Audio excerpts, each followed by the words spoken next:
Hello everyone, and thank you for watching. My name is Dana Flores, and today we're going to talk about how to developmentally use iPads, smartphones, or, like the computer that I'm filming on, with your young children. We live in a day and age where technology surrounds us. Many people, especially adults, but even, high school students and your older children, are going to end up using more than one mode of technology per day. Everyone has a cell phone, even young children. Everybody has access to a computer. And like I said, some of us are going to use the computer at work during the day and then come home and stream off of our iPads, while some of us might use a fax machine at work and things like that, and then come home and do schoolwork on a computer.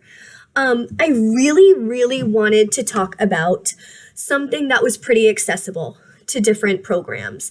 I work in Head Start, and Head Start is a federally funded program. I will say, because we are federally funded, we do tend to have a bit of a better time getting funding and getting our children's needs met because of the kind of funding that we have. But I do know there are smaller programs that find it very difficult to get computers, iPads, things like that into their program. But I just wanted to point out that depending on where you look and depending on what you're looking for, you can definitely find some pretty affordable options of computers and tablets. I don't recommend using smartphones in the classroom unless they are completely deactivated and the only thing that they can do is what basically an iPad could do or a tablet. But I still don't recommend that. Of course, if that's what you have and you realize that you have this smartphone that you're not going to be using anymore and you would like to donate it to your classroom and that's the only way you're going to be able to implement this technology, then that's fine too. There are ways that we can use smartphones pretty much exactly like an iPad. The applications a lot of the time are the same and the pricing can be vastly different. So that much I do understand. I did also want to point out that often programs can get these things donated. How it kind of often just falls into place and things like that. But I highly recommend that programs keep their options open and just keep looking for different ways of implementing these technologies into their classroom. I think a computer is a pretty accessible thing. Even netbooks and Chromebooks today are really not that expensive. All of these things are investments. Anything we buy technology-wise is an investment. It just is. But I want to let you know that my specific iPad that I've had for about a year now. And it's not like the newest model, but it's also not a very old model either. I found this at Best Buy for about $250 when I bought it last year. And that really is a good price. I knew I was going to be getting an investment when I bought this, and that it was going to be a little extra money than the run-of-the-mill week that I would have been spending. So programs need to think about that too, but they need to realize that a $250 investment could add a whole load of learning into their classroom. Nobody is saying that every child has to have their own iPad. That is so unrealistic. But how can we bring these items to our students and do it developmentally appropriately? One thing that I found very important throughout the entire course was that not all screens are created equally. Any time that a child is passively watching a screen, they're going to get less than they would if they were sitting with an adult and somebody was engaging them with whatever they were watching or playing, however it may be. For example, your students are doing this grandiose lesson on the African savanna, and you live in upstate New York, and your students absolutely are not going to be able to take that field trip to the savanna like you were hoping. I think using a computer or an iPad to quickly open up and pull up a video to describe things that you couldn't with your words about the African savannah is absolutely amazing.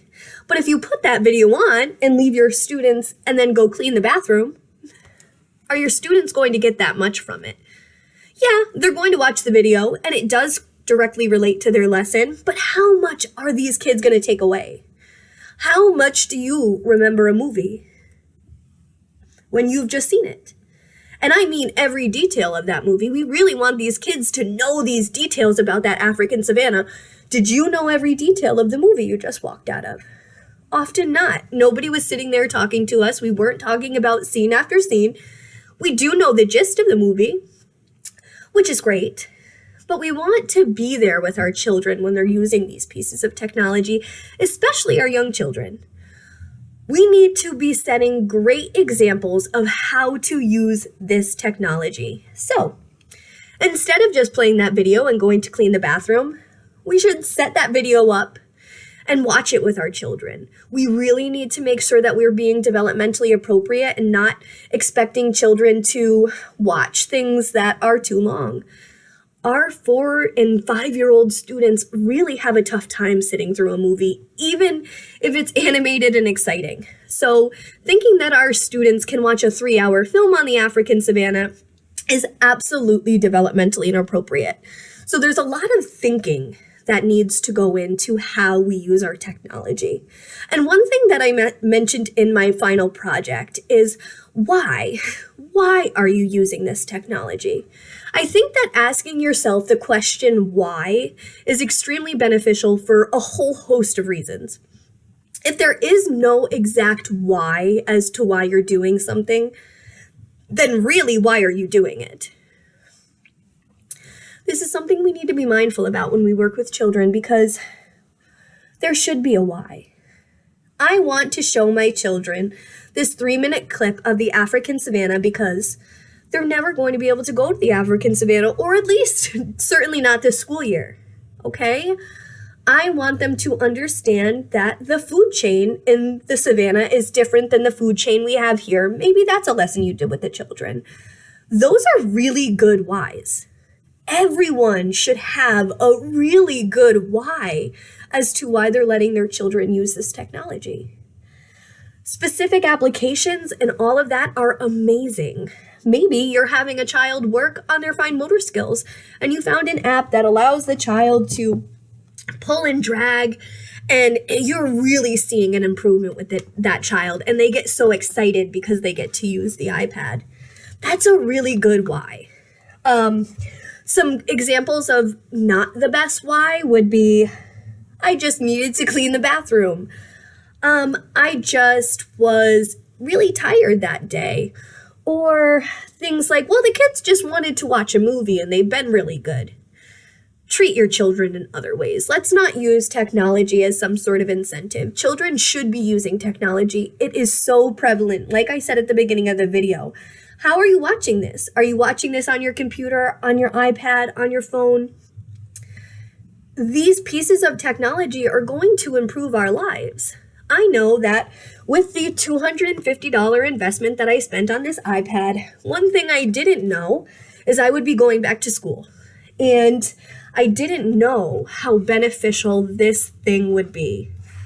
I literally feel like I am getting my college education off of my iPad. I go to school solely online and I am in school full time. I do all my work right from here.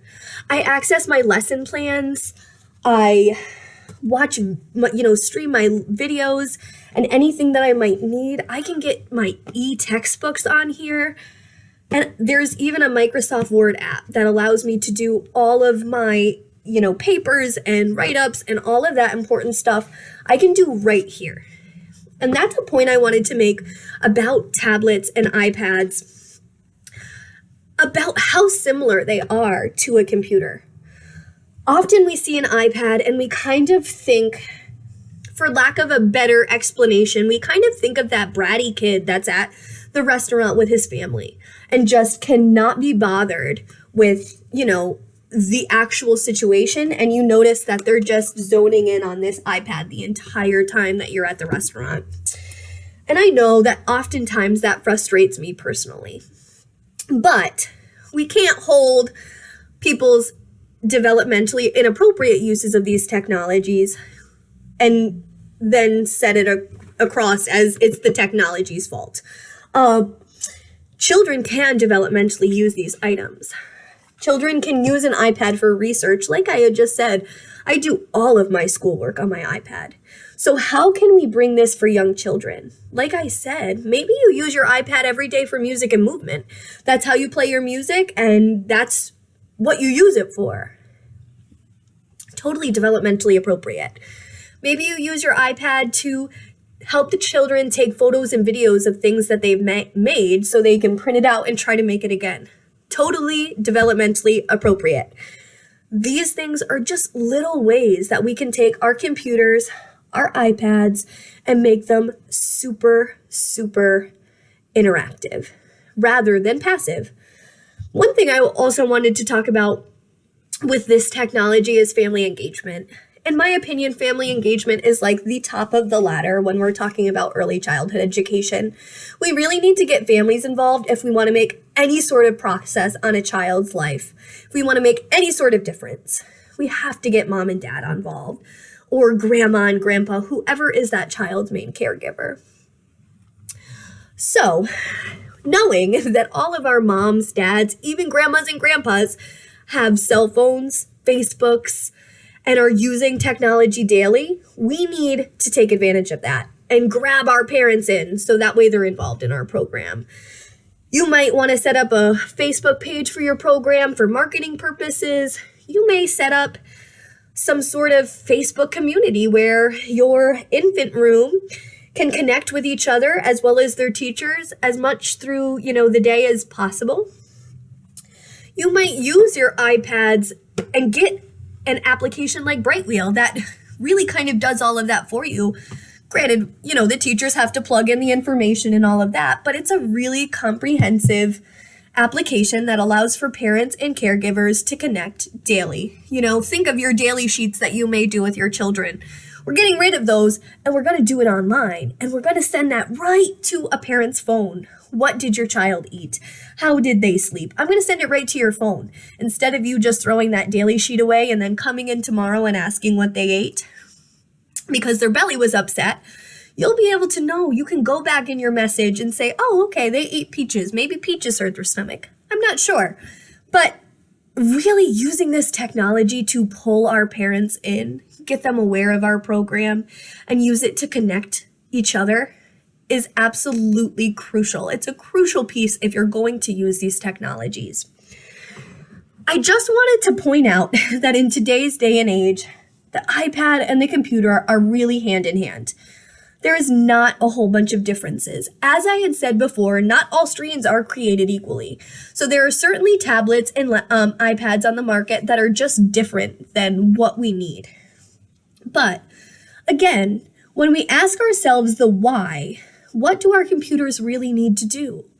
In my opinion, in an early childhood program, a computer needs to be able to stream videos, take pictures and videos, access the internet if the program has internet, and use applications. Most iPads, even lower end ones, as well as computers, laptops, netbooks, they all tend to do this, as well as our smartphones, which is why I thought it was important to mention as well. If you are a parent just trying to do these beneficial things with your child, but don't think that the $250 investment is worth it, it might just be great to use your phone. If you have a smartphone, these things can often do the same things. And as I had mentioned, not all screens are created equally. So you're going to have some computers that can just do everything and run everything and are super quick and amazing. Same goes for iPads and tablets. But we need to do like a cost assessment on that. Is it really going to interfere with the children's learning? If it's not, and we're saving money, really, really useful. We don't need the newest, greatest, shiniest model. To close out my little video lesson, I wanted to just talk about the possible negative outcomes of using technology. There has been links to obesity, links to attention issues, as well as links to behavior issues. I think educators and parents alike need to be mindful of this. If you're noticing that your children just tend to go off the wall after they've sat and watched a 20-minute video, probably not developmentally appropriate. A lot of these negative possible outcomes can come back to that. So I think it's really important for parents and educators to be mindful of the fact that we need to be sure that we're using this the right way. And if it starts affecting our children negatively, we need to take a second look. Technology is not something that is just has all the answers and all of the early childhood professionals can agree upon. It is certainly something that has a lot of conflicting evidence, and it can be confusing for educators, parents, really everyone across the board that's dealing with young children. So do we follow the people that say yes? Do we follow the people that say no? I think we have to fall somewhere in the middle. And I think we have to really look at it from an individual basis. What do our children need? What do our students need? And what do our families need? Do they need more time with technology so they can develop these skills that are going to be crucial later in life? Maybe. Do they need less because they're using so much at home that it's really not beneficial for them at school? Maybe. I think it's important for parents and teachers to know their students and know their children.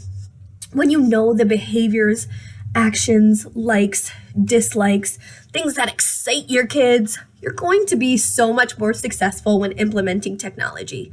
If you know you need it so your students can research and they're always asking you questions, please use it. But if you know your kids are going to stare at the computer and it's going to collect dust because none of them are going to appropriately use it, one, maybe teach them, but two, maybe it's not for that classroom. Maybe it's not for those children, and that's okay too. It's important for us to take a step back and understand how this is affecting our classroom and our students.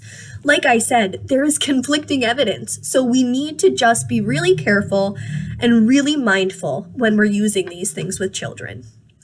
I just want to say thank you again for watching, and I hope you learned something today, and I hope this was not too boring. Bye, guys, and have a great summer.